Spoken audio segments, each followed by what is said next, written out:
pays des hommes intègres aux mains de l'armée, les militaires ont pris le pouvoir depuis ce lundi 24 janvier 2022 au Burkina Faso.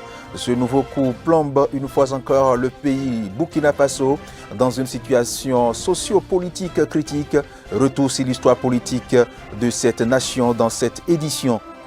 Lutter contre les litiges domaniaux observés dans certaines villes du Bénin. Pour y arriver, une initiative du gouvernement pilotée par l'Agence nationale du domaine et du foncier a procédé à l'ouverture officielle de la collecte des données cadastrales dans 10 communes du Bénin. Un atelier de validation du document stratégique pour la gestion des ordures dans les grandes villes du Bénin. Les travaux ont été officiellement lancés ce mardi par le directeur général de la Société de gestion des déchets et de la salubrité dans le Grand Nokoué. Voilà pour le sommaire, le développement à suivre. Plaisir de vous retrouver au rendez-vous de l'information sur Speedline TV. Mesdames, Messieurs, bonsoir et bienvenue au journal. Démarrons par l'actualité du Conseil des ministres qui a eu lieu ce mercredi 26 janvier 2022. Sous la houlette du président de la République, Patrice Talon, plusieurs décisions ont été prises. Nous pouvons citer l'approbation des statuts du Centre universitaire d'enseignement professionnel et celle du protocole d'accord du partenariat entre le gouvernement et l'Association nationale des communes du Bénin, ANCB. Détail avec le porte-parole du gouvernement, Wilfried Léandre Mbouedji.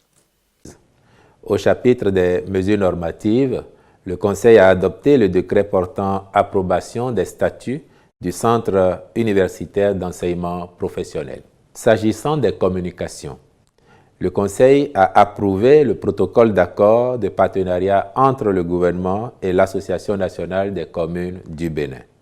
En effet, dans la perspective d'une application cohérente de la réforme structurelle du secteur de la décentralisation, il est apparu pertinent pour le gouvernement d'engager des discussions avec l'ANCB, notamment pour s'accorder sur la catégorisation des communes, la grille de rémunération des élus et agents communaux, les modalités de recrutement du personnel devant assumer les principales fonctions administratives et techniques, les principales règles de fonctionnement interne des communes, la date de prise d'effet du nouveau dispositif, ainsi que les modalités de contrôle de la gestion des communes. Au terme des échanges, tous ces points ont fait l'objet d'un consensus et les parties ont convenu de mettre en place un cadre institutionnel qui veillera à identifier les goulots d'étranglement ou toute difficulté dans la mise en œuvre de la réforme, proposer des mesures correctives ou des dérogations et les mettre en application après validation, accomplir toutes autres tâches entrant dans ce cadre. Le Conseil a donc approuvé, comme indiqué tantôt, le protocole d'accord et instruit les ministres concernés d'en assurer la bonne exécution. Au titre des rencontres et manifestations internationales, la participation de notre pays aux rencontres ci-après a été autorisée. 35e sommet de l'Union africaine à Addis Abeba en Éthiopie du 5 au 7 février 2022. 10e conférence des grandes chancelleries francophones à Dakar au Sénégal, les 10 et 11 février 2022. Il s'est tenu ce mercredi 26 janvier 2022 à Cotonou, l'ouverture officielle de la collecte des données cadastrales dans 10 communes du Bénin. C'est une initiative du gouvernement pilotée par l'Agence nationale du domaine et du foncier. Elle a pour objectif de lutter contre les litiges domaniaux observés dans certaines villes du Bénin. La cérémonie a connu la participation et la présence de plusieurs acteurs du domaine du foncier et nationaux comme internationaux. Reportage avec Romaric Dossa et William Fernando. Au Bénin, le paysage foncier a toujours été marqué par des conflits fonciers et domaniaux avec une récurrence de superposition de droits de propriété. C'est ce qui ressort des études effectuées par le comité technique de supervision de la réalisation du cadastre national dans le but d'assurer la sécurisation foncière, de favoriser l'accès à la terre à tous et de disposer en termes d'informations fiables et globales sur le foncier sur toute l'étendue du territoire national. Le gouvernement a opté pour la mise en place d'un cadastre national.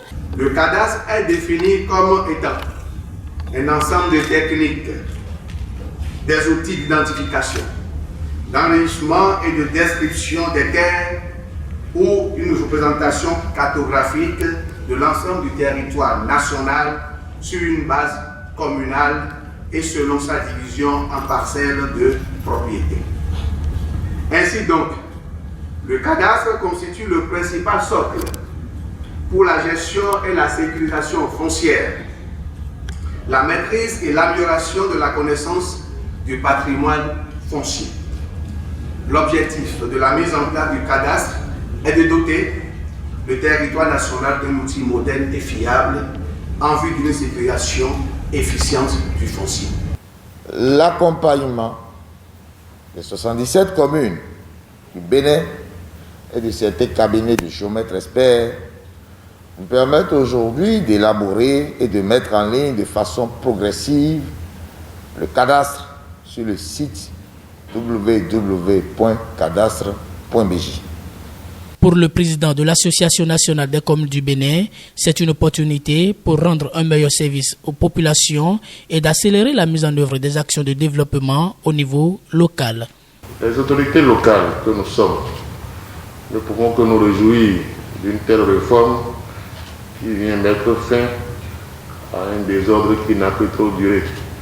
Je voudrais profiter de cette occasion pour encourager la contribution qualitative de tous les acteurs concernés au fin d'une opérationnalisation complète du cadastre national dans toutes les communes et dans un délai raisonnable. Et je voudrais vraiment féliciter le gouvernement dans son ensemble et en particulier l'agence du domaine et du foncier, les communes, la société civile qui est impliquée, ainsi que l'équipe du projet PEMAF pour leur rôle respectif dans la mise en œuvre de ce programme. C'est un grand travail, c'est un travail compliqué, c'est toute une chaîne et ça vaut la peine. Cette deuxième vague de collecte des données cadastrales permettra de mettre à jour les données existantes et de compléter les zones dépourvues d'informations foncières. Chacun est donc invité à jouer sa partition dans le cadre de cette campagne de collecte des données et d'actualisation des données foncières pour un cadastre inclusif au service du développement économique et social du Bénin.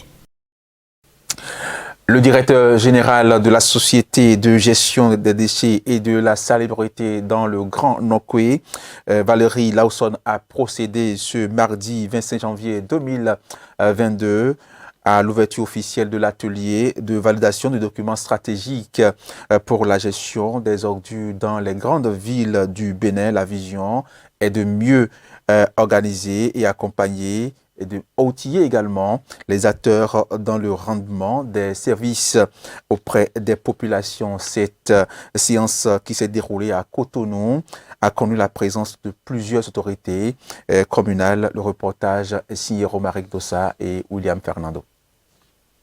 En 2021, comme bilan d'activité, la Société de gestion des déchets de la salubrité du Grand Nokoué, SGDS-JN, a précollecté, collecté et enfouillé 407 000 tonnes de déchets dans le Grand Nokoué. En matière de salubrité, elle a balayé, désherbé et piqueté plus de 2 millions de mètres carrés de superficie. Les agents ont curé plus d'1 500 000 mètres linéaires d'ouvrages d'assainissement pluvial. Une première saluée par les responsables de la structure. Aujourd'hui, nos villes sont devenues de plus en plus propres. Tout le monde s'en réjouit. Mais est-ce que nous devons baisser les bras? Non. Comment faire en sorte que ces efforts qui ont commencé puissent se poursuivre, se pérenniser? Comment faire pour que la qualité des prestations des PME de ramassage des déchets, des agents de la SGD, des PME de la salubrité, des PME qui font le curage, continuent de s'améliorer. C'est la grosse problématique à laquelle nous travaillons tous les jours. Et pour atteindre ces objectifs, les responsables jugent nécessaire l'élaboration de documents stratégiques pour la gestion des déchets dans les villes que constitue le Grand Nokoué. Ce document n'est pas seulement de dire qui sont les acteurs, qu'est-ce que les acteurs doivent faire, mais également nous avons proposé comment les acteurs doivent travailler, quels sont les outils que ces acteurs doivent utiliser et comment nous allons mesurer, évaluer la performance de cet espace, de ce cadre multi-acteurs depuis le niveau arrondissement jusqu'au niveau intercommunal, en passant par le niveau communal. Vous savez, dans ce document, dans ce projet, ce n'est pas seulement les élus, ce n'est pas seulement les services techniques. Nous avons souhaité que les organisations communautaires de base, les ONG, les PME soient représentées. Parce qu'il n'est pas normal que des PME rendent des services et parfois rendent mal le service et qu'on ne peut pas les dénoncer. Les acteurs présents à cet atelier sont donc invités à une participation active pour la réussite des travaux. Le document validé à la fin des travaux sera intitulé « Processus multi-acteurs pour la gestion des déchets de la salubrité dans les grandes villes du Bénin ». Recensement national dans l'agriculture, les résultats ont été officiellement présentés ce mardi à Cotonou en présence des responsables et partenaires à divers niveaux du secteur agricole au Bénin. Le nouveau indicateur, sinon les nouveaux indicateurs mesurés sur le secteur indiquent qu'il y a eu des pans non encore exploitables ou encore mal exploités qui plombent le secteur. À la fin de cette cérémonie, l'autorité ministérielle, ensemble avec le représentant résident de la FAO au Bénin, ont donné une conférence de presse. Suivons ici les détails. Notre domaine d'expertise, c'est l'expertise technique. Je crois que cette expertise technique est pour les États membres de la FAO. Cette expertise technique est multiforme. Cette expertise technique est facile à mobiliser. Donc, nous assistons les États membres, comme le Bénin, qui est un État membre à part entière de la FAO, nous assistons les États membres sur tout ce qui est technicité, agricole, environnement, etc. etc. Et puis, il faut dire que la FAO dispose d'une expertise avérée en termes de recensement, dans la mise en place, dans la mise en œuvre des recensements agricoles. C'est dans ce cadre-là que la FAO a appuyé le Bénin pour la matérialisation du recensement national agricole au Bénin. Comme je l'ai dit tantôt, cette assistance technique a consisté d'abord en ressources humaines, des experts techniques avérés dans ces domaines et qui sont habitués effectivement à faire ce genre de travaux, et également la préparation, la finalisation des documents techniques, en partant des fiches d'enquête, les enquêtes pilotes, la méthodologie, etc., etc., appui au traitement des données et la certification des résultats. Il faut mettre en place les bases de sondage, les zones de développement représentatives des différents écosystèmes. Le recensement a donné globalement des chiffres par rapport aux grandes cultures, aux grands agrégats. Mais il faut affiner.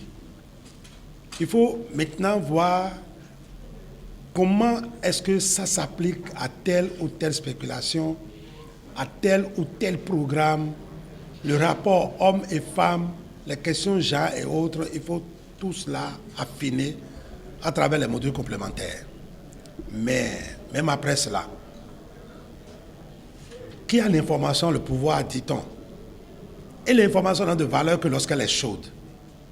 On a besoin d'actualiser. Lorsque nous mettons en place de nouvelles politiques de développement, je veux dire par exemple les aménagements hydro-agricoles, si c'est fait, on met en place beaucoup d'outils de mécanisation en place. il faut mesurer l'impact.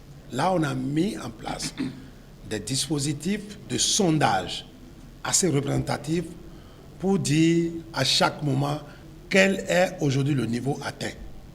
Pour des projets, programmes spécifiques qui ont eu à travailler dans des environnements donnés, on met en place un dispositif de mesure d'impact sur ce qui a été fait. Et c'est ça qui va être fait. Mieux, logiquement, chaque 10 ans, il faut revenir faire la même chose. Nous n'allons plus faire comme nous avons fait maintenant. Les zones de dénombrement étant connues, on maintient un certain nombre de dispositifs, mais nous allons digitaliser au maximum les opérations pour que les informations puissent être collectées très rapidement, centralisées au niveau intermédiaire et renvoyées à la base pour pouvoir être compilées. En fait, à la faveur des nouvelles technologies, nous allons être beaucoup proactifs et rendre les choses au jour le jour pour pouvoir mieux apprécier l'économie du Bénin. Le Septentrion dispose désormais d'un nouveau roi pour les religions endogènes. Son nom, Oro Daoro Baranon. Les pratiquants des cultes endogènes l'ont intronisé jeudi dernier. Il est ensuite allé recevoir les bénédictions du Premier ministre, du roi et de l'empereur. Image et son. Sa Majesté Oro Daoro Baranon prend les rênes dans le Septentrion. Désigné par les ancêtres, c'est lui qui doit désormais fédérer les énergies des pratiquants des cultes endogènes du Septentrion. Avant son intronisation, il est allé recevoir des bénédictions auprès du roi de Niki. Le premier ministre de ce dernier le conduit et l'introduit au palais royal.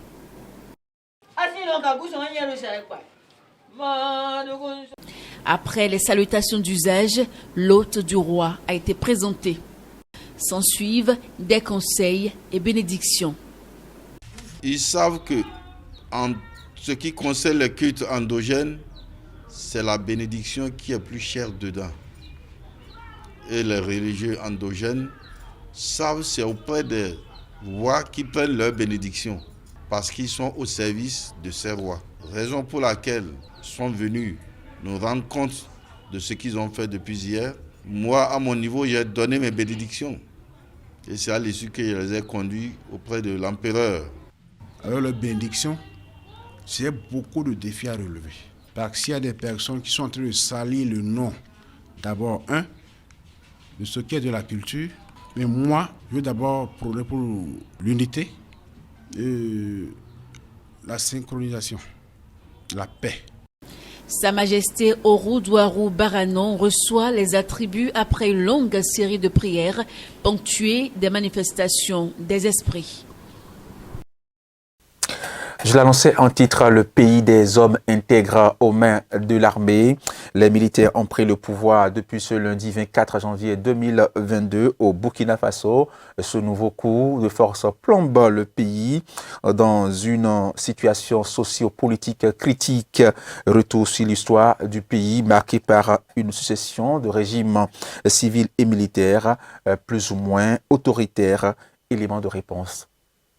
Je proclame solennellement l'indépendance de la République de Haute-Volta. La Haute-Volta accède à l'indépendance le 5 août 1960, à l'issue d'un processus graduel commun à toutes les colonies françaises d'Afrique.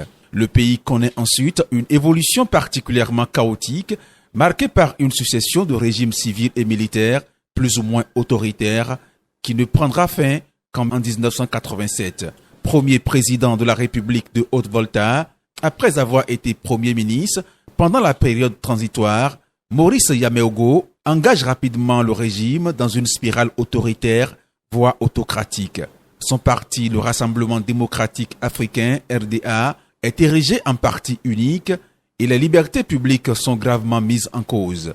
Lâché par ses principaux soutiens, que sont la chefferie Moussi et l'Église catholique dont il est issu, Maurice Yaméogo doit également faire face à la fronde des syndicats très puissants en milieu urbain salarié, notamment suite à l'aggravation de la situation économique et financière. À la fin de 1965, l'annonce d'un plan d'austérité cristallise toutes les oppositions et jette dans la rue des milliers de manifestants.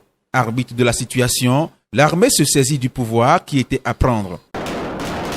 Cette crise de pouvoir précipite la Haute-Volta dans un cycle de profonde instabilité politique et institutionnelle, marquée par une alternance de régimes militaires et civils sous la houlette de Sangoulé Lamizana.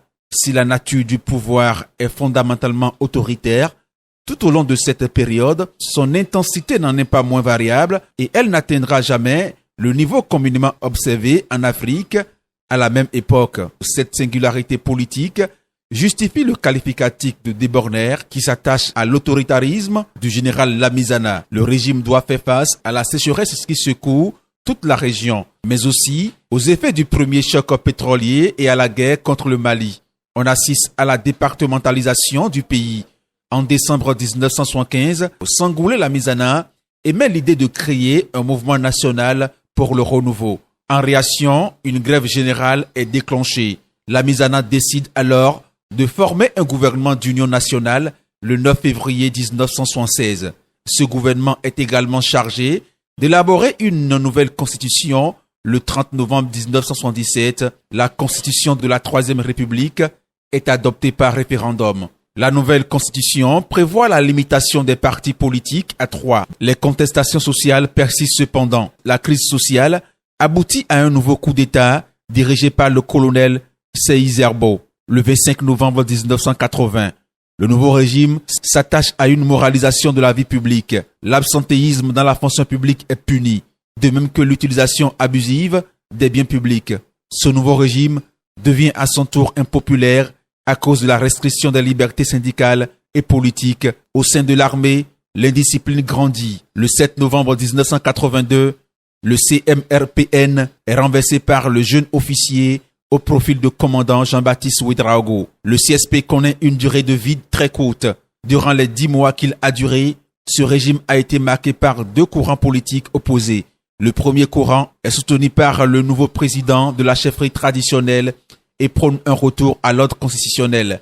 Le second courant est défendu par le capitaine Thomas Sankara, alors Premier ministre. L'opposition entre les 2 courants cristallise la vie de la République. La crise s'amplifie avec l'arrestation le 17 mai 1983 du capitaine Thomas Sankara et ses compagnons.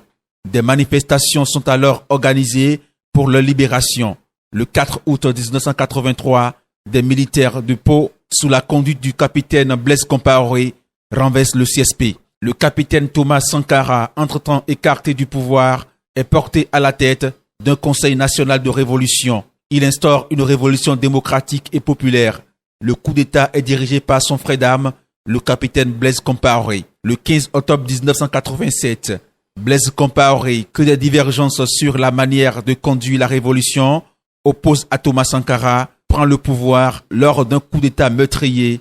Le père de la révolution burkinabé est institué avec 12 collaborateurs. Le procès de l'assassinat de Thomas Sankara, qui fait toujours objet de culte, s'est ouvert en octobre 2021 à Ouagadougou. Le 31 octobre 2014, Blaise Compaoré est chassé par la rue pour avoir voulu modifier la constitution et se maintenir au pouvoir. 24 janvier 2022, des militaires en uniforme annonce à la télévision publique avoir pris le pouvoir. Marc Roch Christian Kaboré.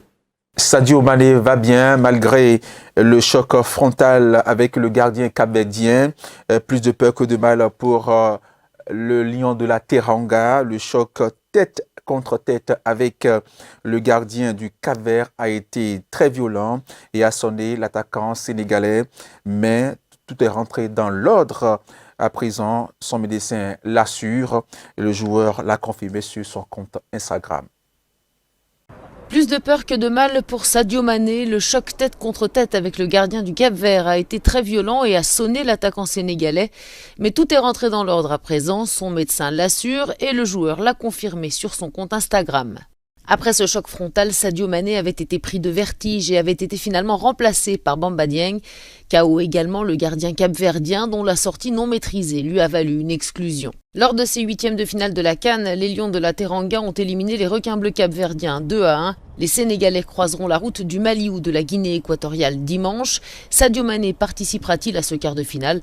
Pour l'heure, tout ce que l'on sait, c'est que le joueur de Liverpool reste sous surveillance médicale pour encore quelques jours. Et puis au Burkina Faso, le nouvel homme fort du pays, Paul-Henri Sadaogo Dameba, président de la junte qui a pris le pouvoir le lundi dernier à Ouagadougou, est un soldat de terrain, spécialiste de la lutte contre les djihadistes qu'il a combattu dans leurs bastions du nord et de l'est du pays. Il est à la une de tous les journaux burkinabés car il est le nouvel homme fort du Burkina Faso. Le lieutenant-colonel Paul-Henri Sandaogo Damiba, chef de la junte qui a pris le pouvoir lundi à Ouagadougou. Âgé de 41 ans, l'homme est un soldat de terrain spécialiste de la lutte contre les djihadistes qu'il a combattu dans leurs bastions du nord et de l'est du pays. Le militaire est aussi très critique des politiques anti-djihadistes menées dans la région contre les groupes armés liés à Al-Qaïda et à l'État islamique. Il est d'ailleurs l'auteur d'un livre sur la question. Le lieutenant-colonel Damiba a été formé à l'académie militaire de son pays, mais est également diplômé de l'école militaire de Paris. Sur le terrain, il a entre autres été commandant de compagnie au régiment de sécurité présidentielle, le RSP, l'ex-garde rapproché de Blaise Compaoré, président renversé en 2014. En 2015, il s'était opposé au coup d'État mené par des éléments de l'ex-RSP, dissous par la suite. Aujourd'hui, Paul-Henri Sandaogo Damiba est le chef du mouvement patriotique pour la sauvegarde et la restauration, le MPSR, la junte qui a pris les rênes du pays.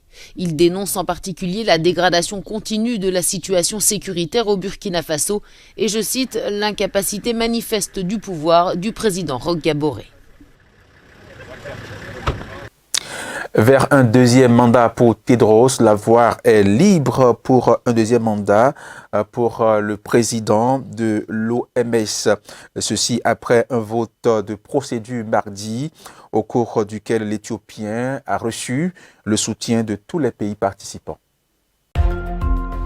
Tedros Adhanom Ghebreyesus devrait être reconduit à la tête de l'Organisation mondiale de la santé pour un deuxième mandat. La candidature de l'actuel directeur général de l'OMS, d'origine éthiopienne, a été validée ce mardi par la trentaine de pays membres du Conseil exécutif. Seul candidat à se présenter, il doit être officiellement élu en mai prochain par l'ensemble des États membres de l'organisation. Tension entre la Russie et les Occidentaux alors que d'autres pays livrent des armes à l'Ukraine et déploient la troupe en Europe orientale. L'Allemagne essaie de jouer à la fois le rôle d'allié de l'OTAN et le pont avec Moscou. Ce mémorial, situé dans la capitale allemande, rend hommage aux 80 000 soldats soviétiques qui ont trouvé la mort dans la bataille de Berlin à la fin de la Seconde Guerre mondiale. Il symbolise aussi les relations de la Russie qui a mis fin au nazisme avec l'Allemagne d'après-guerre. L'histoire qui lie les deux pays explique en partie la position actuelle de Berlin vis-à-vis de Moscou. Dans la société allemande, il y a des racines très profondes pour apaiser la Russie, pour essayer de trouver des excuses à la Russie. Et aussi pour ignorer les nations que les Allemands appellent les nations mineures, c'est-à-dire les nations situées entre l'Allemagne et la Russie. Face aux tensions actuelles entre Russes et Occidentaux sur fond de crise ukrainienne, l'Allemagne refuse d'armer l'Ukraine et d'envoyer des soldats en Europe de l'Est. Berlin a également montré son hostilité quant à l'idée d'exclure la Russie du système d'échanges bancaires internationaux SWIFT. Moscou aime les désaccords au sein de l'OTAN car c'est ce que Moscou considère comme son objet. Et bien sûr, pour Moscou, tout signe de méfiance entre les membres de l'OTAN est quelque chose de très positif. Certains observateurs s'attendaient à ce que le nouveau gouvernement allemand, dont font partie les Verts, adopte une ligne plus dure vis-à-vis de la Russie.